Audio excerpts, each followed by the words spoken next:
Haryana BJP ने की चुनाव की तारीखों में बदलाव की मांग। मौका मिलते ही कांग्रेस ने बोल दिया बीजेपी पर बड़ा हमला।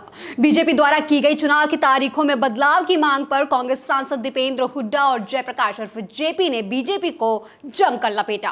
कांग्रेस बोली, हार सामने देख सत्ताधारी पार्टी द्वारा किए जा रहे हैं बचकाने तर्क। हरियाणा में विधानसभा चुनाव की तारीखों की घोषणा के बाद से प्रदेश में सियासी हलचल तेज है। इसी बीच बीजेपी ने विधानसभा चुनाव की तारीखों को बदलने का चुनाव आयोग से मांग भी की है।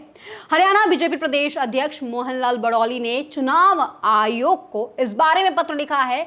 वहीं कांग्रेस सांसद दीपेंद्र सिंह हुड्डा और सांसद जयप्रकाश उर्फ जेपी ने बीजेपी को इस मसले पर घेरा है।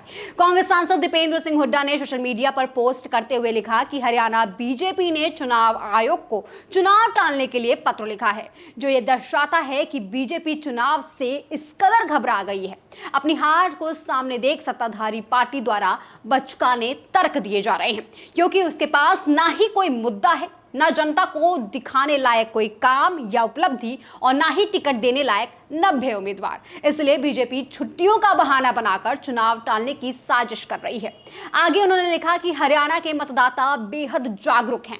वो कहीं छुट्टी मनाने नहीं जाएंगे, बल्कि बीजेपी की छुट्टी करने के लिए भारी संख्या में मतदान केंद्र पर आकर वोट डालेंगे। वहीं कांग्रेस सांसद जयप्रकाश उर्फ जेपी ने भी अपने सोशल मीडिया प्लेटफॉर्म्स पर यही बात की और बीजेपी को घेरने का काम किया।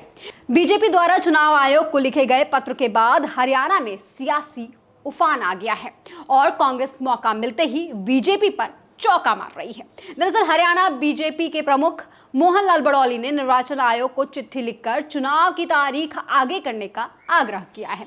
उन्होंने अपनी चिट्ठी में तर्क देते हुए लिखा कि 1 तारीख को वोटिंग का दिन निर्धारित किया गया है, लेकिन लगातार छुट्टियां होने की वजह से वोटिंग परसेंटेज में कमी देखने को मिल सकती है। मोहनलाल बड़ौली ने जब इस बारे में मीडिया से सवाल किया गया तो उन्होंने जवाब देते हुए कहा कि मैंने केंद्रीय चुनाव आयोग को पत्र लिखकर मांग की है कि अगर चुनाव 4 से 5 दिन बाद हो तो लोगों का वोटिंग परसेंटेज बढ़ जाएगा। मुझे लगता है कि चुनाव आयोग जरूर इस पर संज्ञान लेगा। चुनाव आयोग को लिखे गए पत्र के बाद हरियाणा की सियासत उफान पर है और कांग्रेस इस मसले पर जमकर बीजेपी पर निशाना साध रही है। फिलहाल बीजेपी की तरफ से यह पत्र चुनाव आयोग को भेज दिया गया है। अब देखना यह होगा कि चुनाव आयोग इस मसले पर क्या संज्ञान लेता है। ब्यूरो रिपोर्ट, दया न्यूज।